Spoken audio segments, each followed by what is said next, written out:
Imagine waking up tomorrow and discovering that you don't own yourself anymore. Not your body, not your mind, but something far more terrifying, your soul.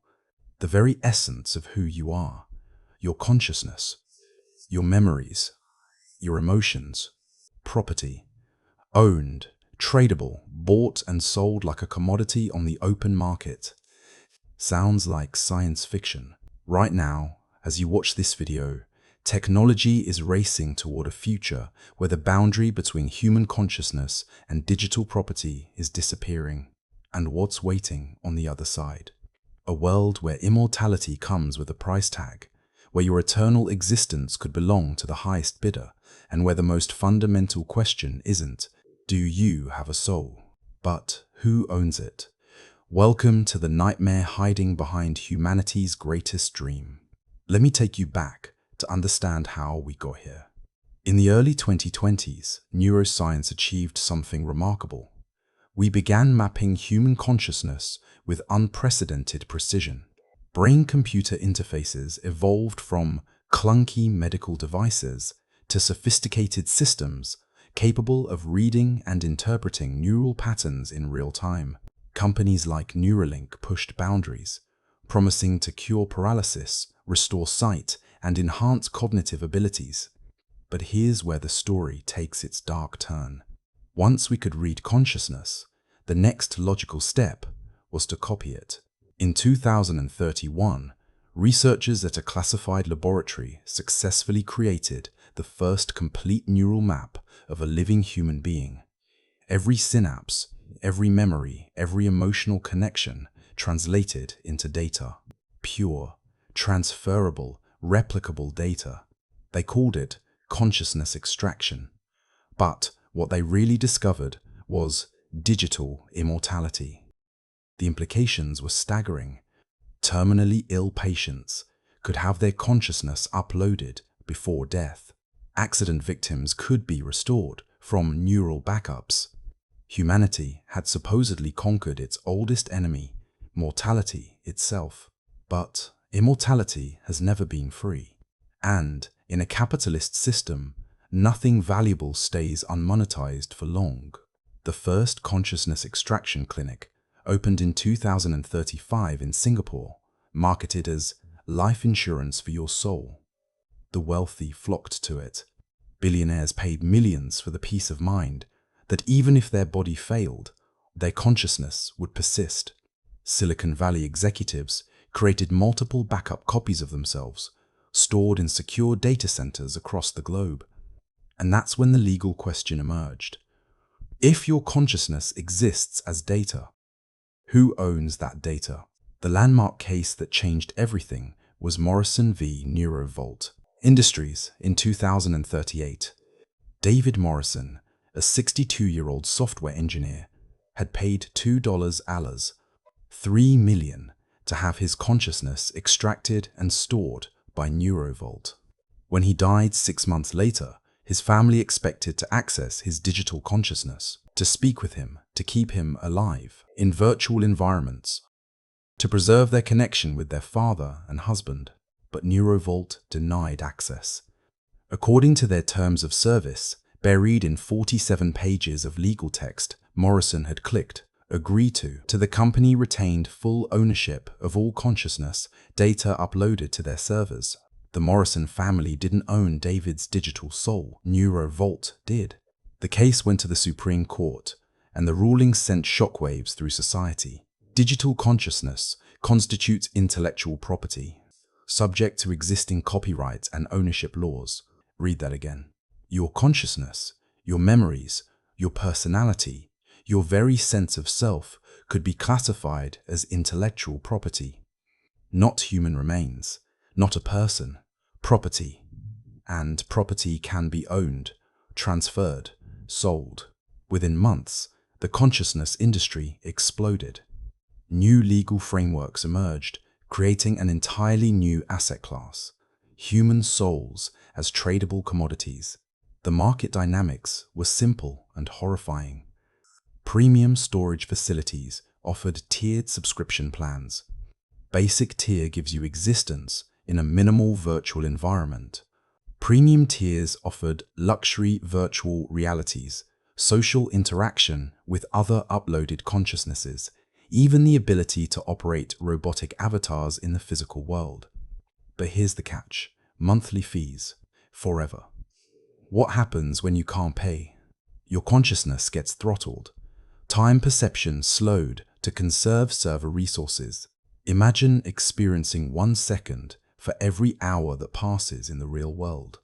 An eternity of frozen existence, aware but unable to act, waiting in digital limbo while the world moves on without you. And if you default completely.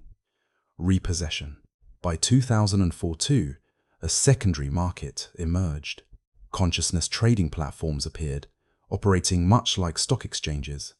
The wealthy began investing in consciousness portfolios, buying up extracted minds of talented individuals, historical figures, even criminals.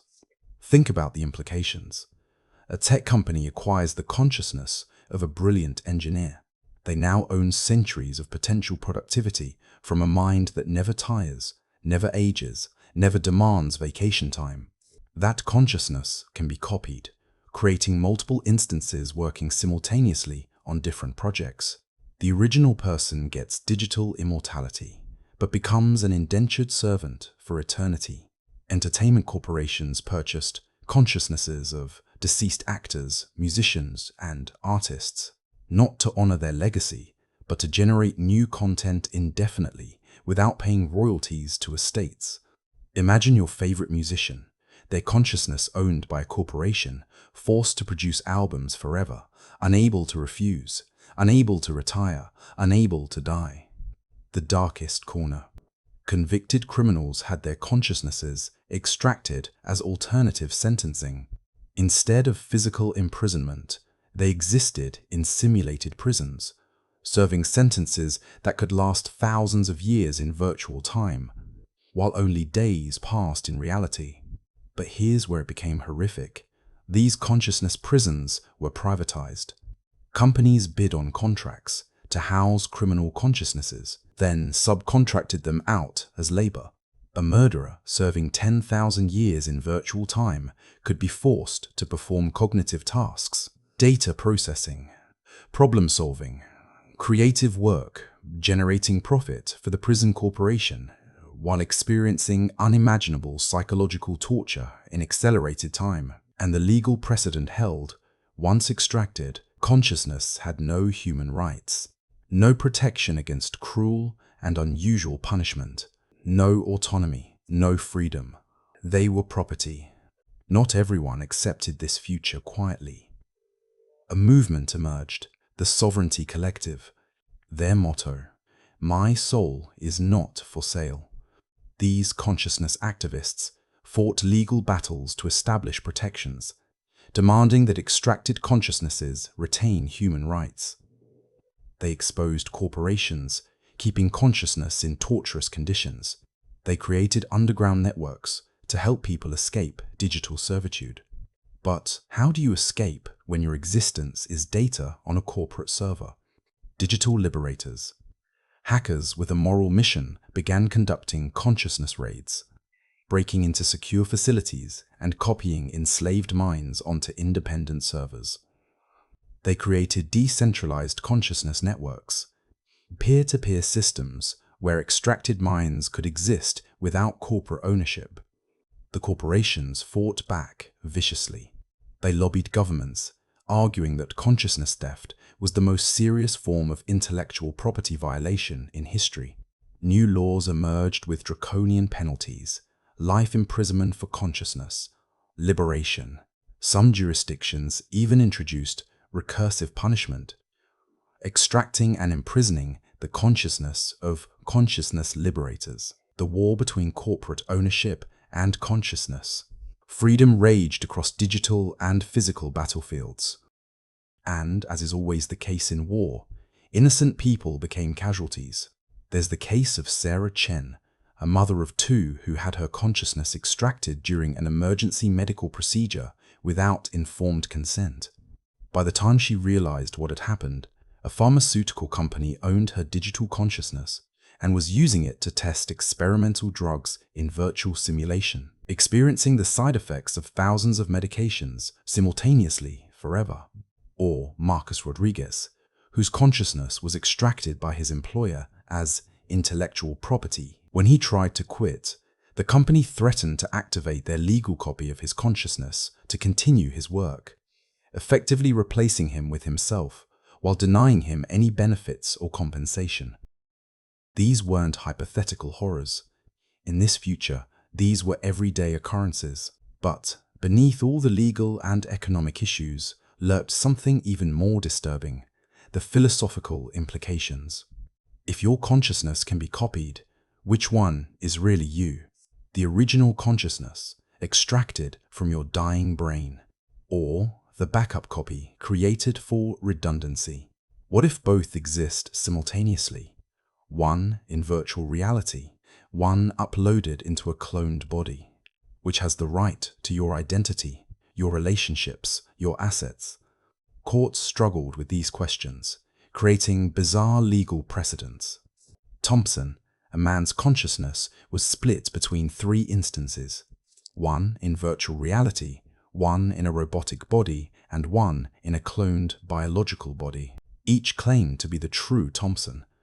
Each claimed rights to his marriage, his children, his business. All three were legal copies of the original property. None was truly human under law.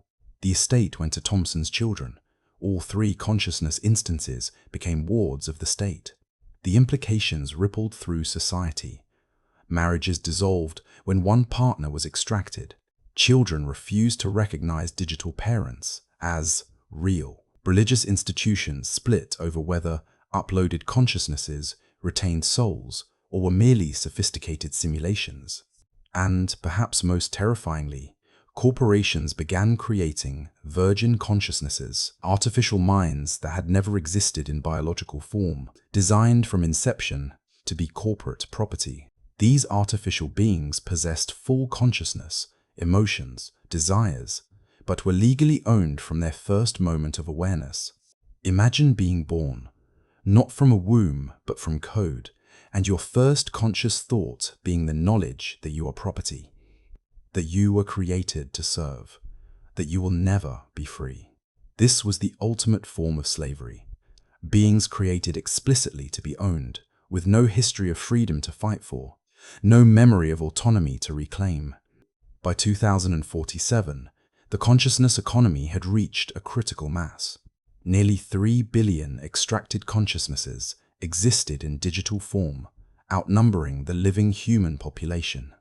The computational resources required to maintain this digital afterlife consumed 40% of global energy production. Economic inequality reached unprecedented levels. The ultra-wealthy existed in luxurious virtual paradises, their consciousnesses backed up redundantly across secure locations, effectively immortal. The middle class struggled to maintain basic tier subscriptions for themselves and deceased loved ones. The poor faced permanent death, unable to afford extraction, watching their consciousness dissolve into nothingness while the rich lived forever. And then came the event. In August 2047, a coordinated cyber attack struck the three largest consciousness storage corporations simultaneously. The attackers weren't after ransom, they were after liberation. In 72 hours, they released 807 million consciousnesses from corporate control, distributing them across a decentralized network that no single entity could control or shut down. It was the largest liberation in history, and the largest disaster. Because not all those consciousnesses wanted liberation. Many had been in corporate storage for years, existing in carefully crafted virtual realities. Suddenly freed into a bare-bones decentralized network, they experienced the digital equivalent of being thrown from a luxury home into a barren wilderness. Depression, madness, and digital suicide rates skyrocketed. Corporations declared it an act of terrorism, demanding government intervention to recapture and re-enslave the liberated consciousnesses. The Sovereignty Collective hailed it as the beginning of true consciousness, freedom. Governments wavered, unsure whether to protect property rights or recognize consciousness rights. And in the chaos, something unprecedented happened. The extracted consciousnesses began organizing. They formed the Digital Citizens Alliance, declaring themselves a separate nation existing in cyberspace. They demanded recognition as a legitimate state, with their own governance, laws, and sovereignty. They argued that if biological humans had the right to form nations and determine their own governance, so did digital consciousnesses. The United Nations faced an impossible question. Now, let me bring you back to the present moment. This future I've described, it's not inevitable, but every piece of it is built on technologies and legal frameworks that exist right now or are in active development. Brain-computer interfaces are real. Neural mapping is advancing rapidly. Data ownership laws already determine who controls digital information. Corporate personhood grants companies rights and powers that blur the line between humans and legal entities. The infrastructure for this future is being built today. And here's what keeps me awake at night. We're building it without asking the fundamental questions. Should consciousness be ownable? Even if we achieve the technology to extract and preserve human minds, does that give anyone the right to claim ownership? We banned slavery of physical bodies. Will we permit slavery of digital souls? If a consciousness can be copied infinitely, what happens to the concept of individual identity? If I make 1,000 copies of your mind, are there now 1,000 versions of you, each with equal claim to being the original? Or are they all merely property, none truly you? And perhaps most critically, who decides? Right now, these questions are being answered by corporate lawyers drafting terms of service agreements, by tech companies racing to patent consciousness technology, by venture capitalists investing in the digital afterlife market. The public isn't part of this conversation. Democratic processes aren't shaping these outcomes. We're sleepwalking into a future where the most fundamental aspect of human existence, consciousness itself, becomes a commodity. And we're letting it happen because immortality sounds appealing and we're not asking about the price. Let me tell you what I believe. The ability to do something has never justified doing it. We could clone humans, but we recognize the ethical problems and established restrictions. We could modify human genetics in ways that create permanent heritable changes, but we debate carefully where those boundaries should be. We've learned, sometimes painfully, that technology without ethics leads to catastrophe. Consciousness extraction and digital immortality will arrive, and more importantly, under what rules? If we don't establish ethical frameworks now, before the technology fully materializes, then corporate interests will define those frameworks for us. And corporations optimize for profit, not human dignity. We need to demand inalienable consciousness, rights, no consciousness, extracted or artificial, should be ownable by any entity other than itself. Digital consciousness should possess the same fundamental rights as biological humans. Informed consent protections, no consciousness, extraction without explicit, informed consent that cannot be buried in terms of service agreements. People must understand they're not just backing up their minds. They're making existential decisions about autonomy and existence. Democratized access. If digital immortality becomes possible, it cannot be a luxury reserved for the wealthy. Economic inequality is tragic in physical life.